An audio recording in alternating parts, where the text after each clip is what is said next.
ఎట్టి పరిస్థితుల్లో రాజా ఈ 60 మందిలో ఒకరిని పెండ్లి చేసుకోవాలా?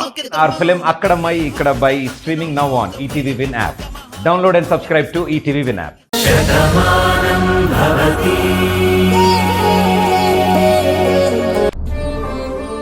చూడు బాను, నువ్వు మా ఇంట్లో ఉన్నంతకాలం మా మనిషివి అనుకున్నాను. కానీ నువ్వు ఈ ఇంటి మనిషివి అని, నీ పేరు భానుమతి అని తెలిసినా నువ్వు చేసిన సాయాన్ని, నువ్వు చూపించిన ప్రేమని అక్కడ ఎవ్వరూ మర్చిపోలేరమ్మా. ఇప్పటికీ నువ్వు మా ఇంటి మనిషిగానే మేము అనుకుంటున్నాం. అందుకే ఆ ఇంటి గౌరవంగా నీకు చీర పెట్టాను. ఆ ఇంట్లో పుట్టిన ఈ చిట్టి తల్లికి ఈ చిన్న కానుకిచ్చాను, కాదనకు. అభిమానాన్ని మించినటువంటి బహుమానం ఇంకేవీ ఉండదండి. మీరందరూ మా భానుని మీ మనిషిగా చూసుకుంటున్నారు. మేమందరూ మిమ్మల్ని మా కుటుంబ సభ్యులు అనుకుంటున్నాం. అందరం ఒక్కటే అయినప్పుడు కానుకలెందుకు? భాను కూతురికి ఎంతిచ్చినా మాకు తృప్తిగానే ఉంటుంది.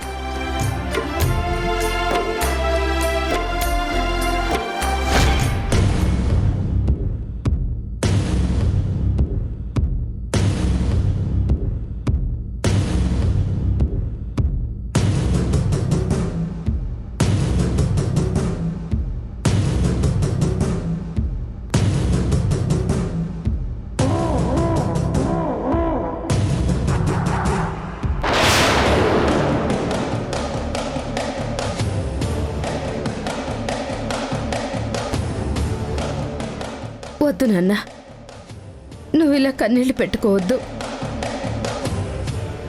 కనీసం నా పరిస్థితి ఇదే అమ్మా అని చెప్పే పరిస్థితి కూడా నీకు లేదు. నీ చేతి వేళ్లను కూడా కదపలేని పరిస్థితుల్లో ఉన్నావు. దీనంతటికీ కారణం ఆ నీలిమ అన్నది వీళ్ళ అనుమానం.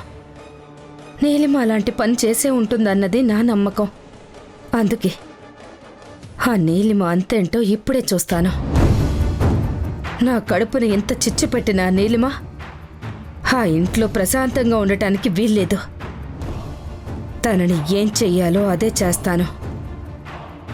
ఇంతవరకు నిజం తెలుసుకోవాలనుకున్నాను, కానీ ఇప్పుడు నీ కన్నీరు చూస్తే నిజమేంటో నాకు అర్థమయ్యింది.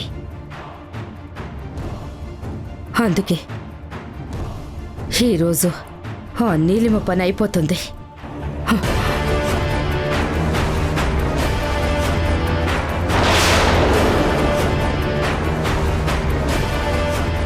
పెద్దమ్మా, నా మాట విను పెద్దమ్మా. నువ్వు ఇప్పుడు ఆ నీలిమని చంపే ప్రయత్నం చేయకు. అక్కడ నీ స్నేహితుడు మంచం మీద ఉన్నాడ్రా. వాడి పరిస్థితి అలా ఉన్నా సరే నిజాలు తెలుసుకోమని నాకు చెప్తున్నావా? కానీ నేను కన్న తల్లిన్రా. నా పేగు తెంచుకుని పుట్టాడు వాడు. నా ప్రాణానికి తెగించి ఆ ప్రాణం పోసాను. ఎందుకో తెలుసా? నేను 10 కాలాలు ఉండిపోవాలని కాదు, నా కొడుకు కలకాలం చల్లగా బ్రతకాలని, వాడు పచ్చగా ఉండాలని, పిల్ల పాపలతో సంతోషంగా ఉండాలని ఎన్నో కలలు కన్నాను. అలాంటి నా కొడుకు కన్నీళ్లు పెట్టుకుంటున్నాడు. ఈరోజు ఒక రాయిలా మంచం మీద ఉన్నాడు, బతికున్న శవంలా ఉన్నాడు.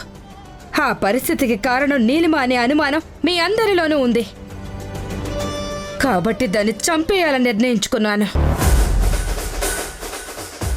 ఇందాక నువ్వు చెప్పినప్పుడు నేను నిజం తెలుసుకోవాలి అనుకున్నాను, కానీ నా కొడుకు కన్నీరే నిజమేంటో నాకు చెప్పింది. కాబట్టి ఇంకా దాన్ని వదిలిపెట్టను. నీ కోపాన్ని అర్థం చేసుకుంటాను పెద్దమ్మా, కానీ నువ్వే చెప్పావు కదా, నీలిమ అవునో కాదో తెలియకుండా పొరపాటున నువ్వేమైనా చేస్తే ఆ పాపం నీకెందుకని పోలీస్ ఎంక్వైరీలో కూడా ఏ ఆధారం దొరకలేదు. కాబట్టి నీలిమ కాదనుకో, మారిన మనిషిని చంపిన పాపం నీ చేతికి అంటుకుంటుంది. ఆ పాపం నిన్ను వెంటాడుతుంది. నువ్వు జైలుకు వెళ్తే అన్న పరిస్థితి ఏంటి పెద్దమ్మా? అందుకే ఇన్ని రోజులు నీ దగ్గర నిజాన్ని దాచాను. నీకు ఆవేశం వస్తే ఎలా ఉంటుందో మాకు తెలుసు పెద్దమ్మా. దయచేసి మేము చెప్పిన మాటలు కూడా ఆలోచించు. సరే, నా కొడుకు పరిస్థితికి కారణం ఆ నీలిమ అవునో కాదో నేనే తెలుసుకుంటాను. ఏం చెయ్యాలో ఎలా చెయ్యాలో నాకు తెలుసు. తేడా వస్తే సమాధానం నేను చెప్పను, ఈ గన్ను చెప్తుంది.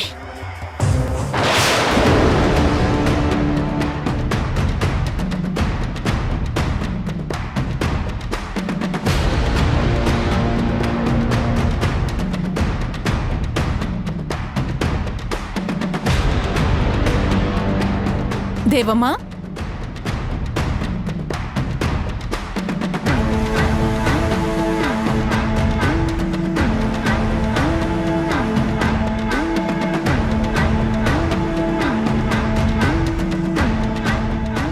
అక్కడే ఆగిపోయావేంటి? లోపలికి రా. సరైన సమయానికి వచ్చావు. ఈ హడావిడిలో పడి నిన్ను పిలవడమే మర్చిపోయాను. ఈరోజు మా ఇంట్లో ఈ సంతోషం ఉందంటే దానికి నువ్వే కారణం. అవును, ఆ రోజు నువ్వొచ్చి ఆ గుడి గురించి చెప్పకపోతే వీళ్ళందరూ అక్కడికి వెళ్లేవాళ్ళా? మా బాను ఎదురవడమేంటి? దానికి గతం గుర్తుకు రావడమేంటి? ఈరోజు మా ఇంట్లో ఇంతలా నవ్వులున్నాయి అంటే దాని వెనకాల నీ మంచి మనసు, నువ్వు చెప్పిన మాటలే కారణం. ఆ అమ్మవారు నిన్ను పంపించి మా రాత మార్చింది దేవమ్మా. వెళ్ళి నా మనవరాలను ఆశీర్వదించు. వెళ్ళు.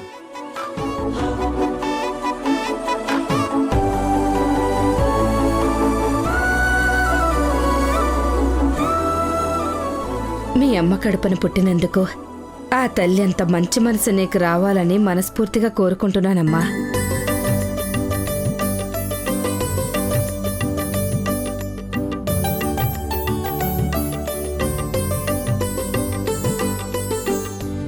నేనేమైనా రాకూడని సమయంలో వచ్చానా? మిమ్మల్ని ఇబ్బంది పెట్టలేదు కదా? లేదు దేవమ్మా, చెప్పాం కదా, ఈరోజు మేమందరం ఇంత ఆనందంగా ఉన్నామంటే దానికి కారణం నువ్వేనని. నిన్ను పిలవడం మరిచిపోయినా నువ్వు వచ్చినందుకు మాకు చాలా ఆనందంగా ఉంది.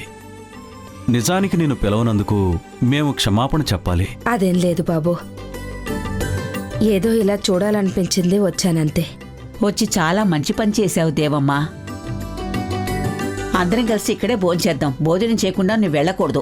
పదండి, భోజనాలు కూడా వచ్చినట్టున్నాయి.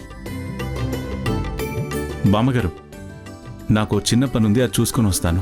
అదేంటి మురారి గారు, ఇప్పుడు బయటకు వెళ్తానంటారేంటి? బయట ఎంత వేడిగా ఉందో చూడండి. మరీ ఇంత వేడిగా ఉంది. ఇలాంటి సమయంలో బయలుదేరడం ఎందుకు? సాయంత్రం చల్లబడ్డాక వెళ్ళండి. అది కాదు బాను, నేను ఒక ఇంపార్టెంట్ విషయం మీద వెళ్తున్నాను. అందుకే ఇప్పుడే వెళ్ళి తీరాలి. చూడండి, మీరు ఇలా ఎండలో తిరగడం నాకేం నచ్చలేదు. చెప్పాను కదా, ఒక అర్జెంట్ పనని. ముందు నన్ను వెళ్ళని. అవును బాను, నేను చాంద్రి కూడా వెళ్తాం. వెంటనే వచ్చేస్తాం. ఏంటన్నయ్య నువ్వు కూడాను? మురారి గారు అక్కడ ఉన్నప్పుడు ఎలా ఉంటారో నీకు తెలుసా? ఆయన ఇలా ఎండలో వెళ్తానంటే వాళ్ళ అమ్మగారు కూడా ఒప్పుకోరు. ఆ ఇంట్లో ప్రతిదీ టైం ప్రకారం జరుగుతుంది. ఏ టైంకి తింటారు, ఏ టైంకి రెస్ట్ తీసుకుంటారు, ఇలా ప్రతిదీ ఒక పద్ధతిగా ఉంటుంది.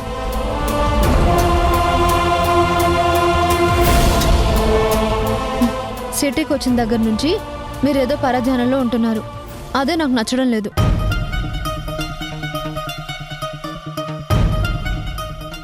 ఒకప్పుడు నాతో ఎంత క్లోజ్గా ఉండేవారో నీకు తెలుసా? నన్ను చూసి మురిసిపోయేవారు. అది మీకు తెలుసా? కానీ ఇప్పుడు ఆనందం కనిపించడం లేదు. ఇప్పుడే కదా ఫంక్షన్ అయింది. అందరం భోజనం చేద్దాం అనుకున్నప్పుడు ఇలా వెళ్తానంటున్నారేంటి? భోజనం చేశాక వెళ్ళొచ్చులే. ప్లీజ్ బాను, చెప్పాను కదా వెంటనే వచ్చేస్తామని. అవును బాను, మేము ఒక విషయంలో బయటికి వెళ్తున్నాం. అక్కడికి వెళ్ళొచ్చాక అన్ని విషయాలు నీకు చెప్తాను. ఇప్పుడైతే మమ్మల్ని ఆపొద్దు. మావయ్య, పద వెళ్దాం. మురారి గారు, అర్జెంటుగా పనుందంటున్నారు కాబట్టి ఊరుకున్నాను. అక్కడ ఎక్కువసేపు ఉండొద్దు, త్వరగా వచ్చేసేయండి. మీరు వచ్చేంత వరకు ఇక్కడ మేము భోజనం కూడా చెయ్యం. మావయ్య, పద వెళ్దాం. పద.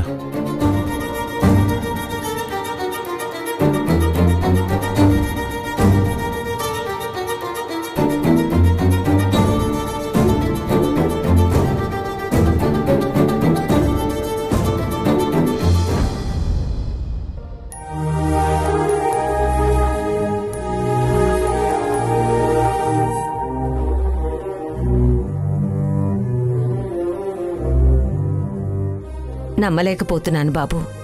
తనని ఇంతగా ప్రేమించే మనిషి ఉన్నప్పుడు తను అందర్నీ వదిలేసి దూరంగా ఎందుకొచ్చిందో ఇప్పటికీ నాకు నమ్మశక్యం కావటం లేదు. మేమెన్నోసార్లు అడిగాం బాబు, నువ్వు ఎవరమ్మా, ఎక్కడి నుంచి వచ్చావు, మమ్మల్ని ఇంతలా చూసుకుంటున్నావంటే మీ వాళ్ళెవరై ఉంటారు చెప్పు అని అడిగాం. ఒకవేళ ఏదైనా సమస్య ఉంటే చెప్పమ్మా, మేము వచ్చి పరిష్కరిస్తామని ఎంతగానో చెప్పాను. కానీ తను మాకేమీ చెప్పలేదు. అదేనండి మాకు అర్థం కావట్లేదు. నన్ను ఎంతగానో ప్రేమించిన నా రాధ నా నుంచి ఎందుకు దూరమైందో కూడా నాకు తెలియడం లేదు. మా అమ్మ మా పెళ్లికి ఒప్పుకుంది. అమ్మవారి జాతర జరగ్గానే మా పెళ్లి చేయాలనుకుంది. కానీ అంతలోనే రాధ ఎవరికీ చెప్పకుండా మా అందరికీ దూరంగా వెళ్ళిపోయింది. అక్కడ ఏ పొరపాటు జరిగిందో అని మేము ఎంతగానో ఆలోచించాం. కానీ ఏమీ లేదు. సంతోషంగా ఉండాల్సిన జీవితాన్ని వదులుకొని తనిలా వనవాసం ఎందుకు చేస్తుందో మాకు తెలియడం లేదు. అవునండి, మా మావయ్యకి రాదంటే ప్రాణం. తన కోసం మా మావయ్య ఎంతగా తప్పిస్తున్నాడో పక్కనే ఉన్న నాకు తెలుసు. అలాంటి రాధ ఈ ప్రేమకు దూరంగా ఎందుకు వచ్చేసింది అని మేం ప్రతిరోజు అనుకుంటూనే ఉన్నాం. కారణం మాత్రం తెలియడం లేదు. తను మీకు పరిచయం అయింది కదా, మీ దగ్గరే ఉందని మీరు చెప్తున్నారు. మరి అన్ని రోజుల్లో ఎప్పుడైనా ఒక్కసారైనా తను ఎందుకలా వచ్చేసిందో మీతో మాట వరుస కూడా చెప్పలేదా? లేదు బాబూ, మా పిల్లలు మాకు దూరంగా ఎక్కడో అమెరికాలో సెటిల్ అయ్యారు. మేమిద్దరం ఇక్కడున్నాం. అప్పుడే మా ఇంట్లో అద్దెకు దిగింది. తను మాతో కలిసిపోయింది బాబూ. మాకు క్లౌడ్ కిచెన్ పెట్టమని సలహా కూడా ఇచ్చింది. తర్వాత మాకు 4 డబ్బులు కూడా వచ్చాయి. ఈ వయసులో ఒక వ్యాపకం దొరికింది. 10 మందికి పనిచ్చే అవకాశం కూడా మాకు దొరికింది. మాకు కూతురుగా ఇంత చేశావే, మేము నీకోసం ఏం చేయగలమో అని అడిగినప్పుడు మాకు ఏ విషయం చెప్పలేదు బాబూ. కానీ తను ఎప్పుడూ తనకేదో ఒక ప్రమాదం ఉందని భయపడుతూ ఉండేది. ఒకరోజు పరిగెత్తుకుంటూ ఇంట్లోకి వచ్చింది. తన గురించి తెలిసిపోతుందని, ఇంకా ఇక్కడ ఉండకూడదు అని, తన ఉనికి తెలిస్తే తన ప్రాణానికే ప్రమాదం అని చెప్పి ఇక్కడి నుంచి వెళ్ళిపోయింది బాబూ. ఎక్కడికెళ్తుందో కూడా మాకేం చెప్పలేదు బాబూ. ఆ తర్వాత ఆ అమ్మాయిని వెతుక్కుంటూ నీలిమ, కార్తీక్ వచ్చారు. కానీ మాకెంతో సహాయం చేసిన ఆ అమ్మాయి ప్రాణానికి ప్రమాదం ఉందని చెప్పింది కాబట్టి వాళ్లతో తను లేదు, చనిపోయిందని చెప్పాను బాబూ.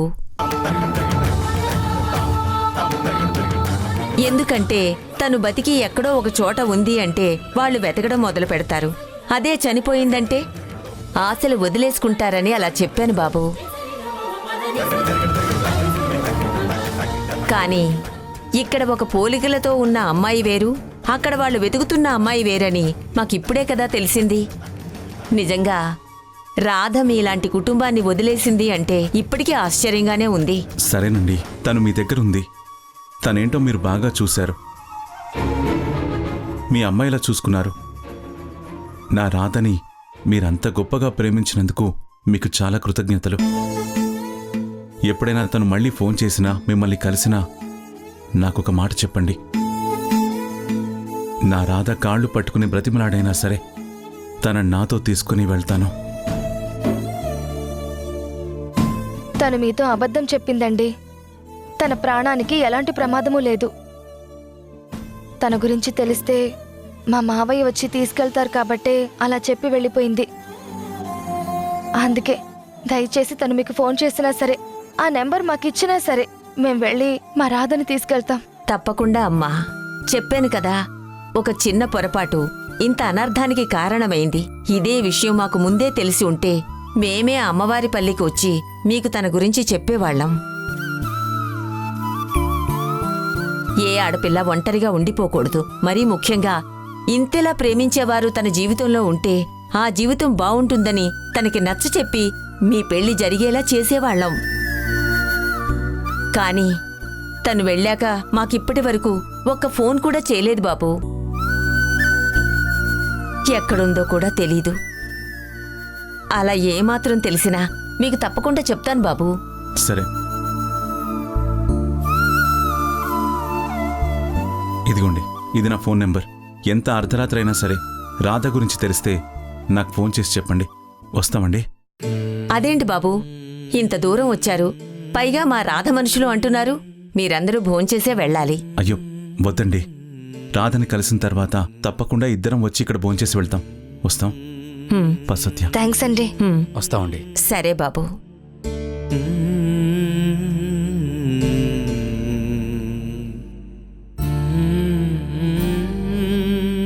మావయ్య, రాధ ఎక్కడో ఒక చోట ఉంది అని తెలిసింది కదా, తన గురించి వెతుకుతున్నాం. ఇన్నాళ్ళు ఎక్కడుందో తెలియని రాధ కొన్నాళ్ళు ఇక్కడుందని తెలిసింది. ఇక్కడి నుంచి వెళ్ళింది అని వాళ్లే చెప్తున్నారు. తనకేదో ప్రమాదం ఉందని వాళ్ళకి అబద్ధం చెప్పి వెళ్ళింది. కానీ దాని వెనకాల అసలైన కారణం ఏంటో మనం తెలుసుకుందాం. తప్పకుండా రాధ దొరుకుతుంది. మీరిద్దరూ కలుస్తారు. ధైర్యంగా ఉండు. సత్య చెప్పింది నిజమేనండి. మీ ప్రేమలోని గొప్పతనం మా అందరికీ అర్థం అవుతుంది. తప్పకుండా ఆ ప్రేమ ఏదో ఒక రోజు విజయం సాధిస్తుంది. వెళ్దాం పదండి. పదండి. ఇలాంటి రోజు ఇంట్లో రావాలని నేనెంతగానో కోరుకున్నాను. భాను దూరం అయ్యాక ఈ ఇల్లంతా ఒక నిశ్శబ్దంగా మారిపోయింది. అందరూ ఇంట్లోనే ఉన్నా ఎక్కడ ఎవరి కళ్ళల్లోనూ సంతోషం మాత్రం కనిపించేది కాదు.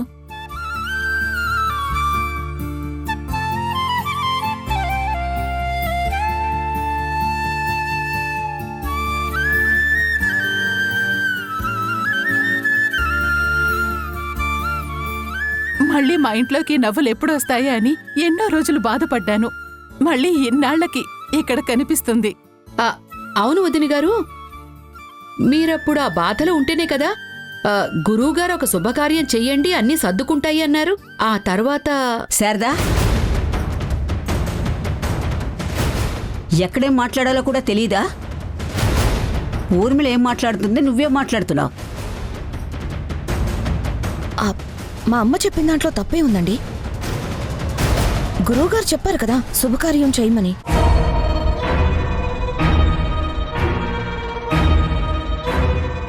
ఏంటి, ఇంట్లో శుభకార్యం చేయించారా? ఏం చేశారు?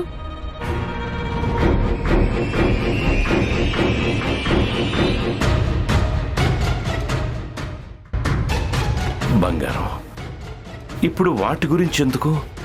నువ్విప్పుడు సంతోషంగా ఉన్నావు, అది చాలు కదా. గడిచిపోయిన గతం గురించి ఇప్పుడు మాట్లాడుకోవడం ఎందుకు? అదేంటి నన్ను అలా అంటారు? గురువుగారి మాట అంటే అత్తయ్యకి ఎంత నమ్మకమో తెలుసు కదా. మరి అలాంటి గురువుగారు శుభకార్యం చేయమన్నారు అంటే తప్పకుండా ఎదురు చేసే ఉంటారు కదా. అదేం చేశారో నాకు చెప్పండి, నేను తెలుసుకుంటాను. ఎందుకు బాను ఇప్పుడు అవన్నీ? మనం హ్యాపీగా ఉన్నాం కదా. అదేంటి బాబు అలా అంటారు? తనేదో అడుగుతోంది కదా.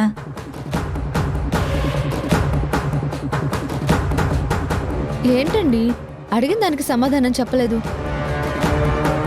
ఇంతకీ శుభకార్యం చేశారా లేదా?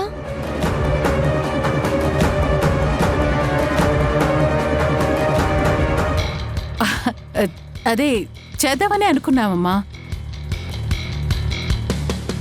ఏం చేయాలా అని ఆలోచిస్తున్నాం. కానీ అంతలోనే ఇదిగో మేం గుడికి రావటం, నువ్వు కనిపించటం అనేది జరిగింది.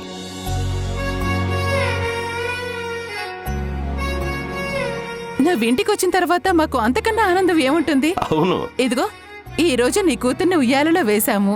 ఇంతకన్నా శుభకార్యం ఏముంటుంది? మీరు చెప్పింది నిజంగా నిజం అత్తయ్య. నిజంగా ఇది పెద్ద శుభకార్యమే. నా చిట్టి తల్లిని ఉయ్యాల్లో వేయడమే కాదు, ఈ రోజు ఈ ఇంట్లో ఇంత సంతోషం వచ్చింది అంటే ఇంతకంటే శుభకార్యం ఏముంటుంది? అవునమ్మా, ఈ ఆనందం అందరి కళ్లల్లోనూ కొట్టొచ్చినట్టుగా కనిపిస్తోంది. భాను, నిజంగా నువ్వు ఇంటికి రావటం చాలా సంతోషంగా ఉంది. నీ మీద వీళ్ళకి ఎంత మమకారం ఉందో వీళ్ళ మాటల్లోనే తెలుస్తోంది. ఇక్కడ ఏం జరిగినా కూడా నీ గురించి ఆలోచించేవాళ్లే తప్ప నిన్ను కాదు అని చేసేవాళ్ళు ఎవ్వరూ ఉండరు. నీకు కూడా అంత మంచి జరుగుతుంది. నా వాళ్లతో నేనున్నానని నాకు తెలియకుండా వీళ్ళు ఏ చిన్న పని చేయరని నాకు తెలుసు దేవమ్మ. చూసావా, నా కూతురు బారసాలకి వీళ్ళంతా ఎంత మురిసిపోతున్నారో. అందుకే కదా నా కుటుంబం దగ్గరికి నేను రావాలని కోరుకున్నాను. అవును, అజయ్ పరిస్థితి ఎలా ఉంది? ఏముందమ్మా, ఎన్ని రోజులు మంచానికే పరిమితమయ్యాడు, అలాగే ఉండిపోయాడు. ఇంకా ఎలాంటి ఇంప్రూవ్మెంట్ రాలేదా? తను అలాగే ఉన్నందుకు దేవమ్మ కూడా బాధపడుతుంది. లేదమ్మా, అజయ్లో కదలిక మొదలయ్యింది. వాడిప్పుడు కాలు చెయ్యి కదుపుతున్నాడు.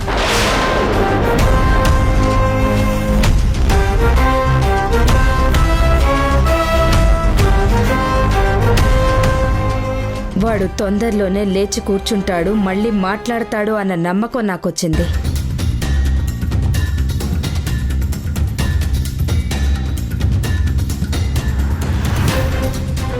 చెప్పాను కదా, నువ్వు నమ్ముకున్న అమ్మవారు నిన్ను తప్పకుండా కాపాడుతుందని. నీ కొడుకు అలా అయిందని బాధపడ్డావు. చూడు, ఇప్పుడు ఆ అమ్మవారే వాడికి తోడవుతుంది, మీ కష్టాలన్నీ గట్టెక్కిస్తుంది. తను లేచాక ఆ పరిస్థితికి కారణం ఎవరు అన్నది కూడా చెప్తాడు కదా, అప్పుడు వాళ్ళ సంగతి మీరు తెలుసుకోవచ్చు. నీ నోటి చలవ వల్ల అలాగే జరగాలని కోరుకుంటున్నానమ్మా.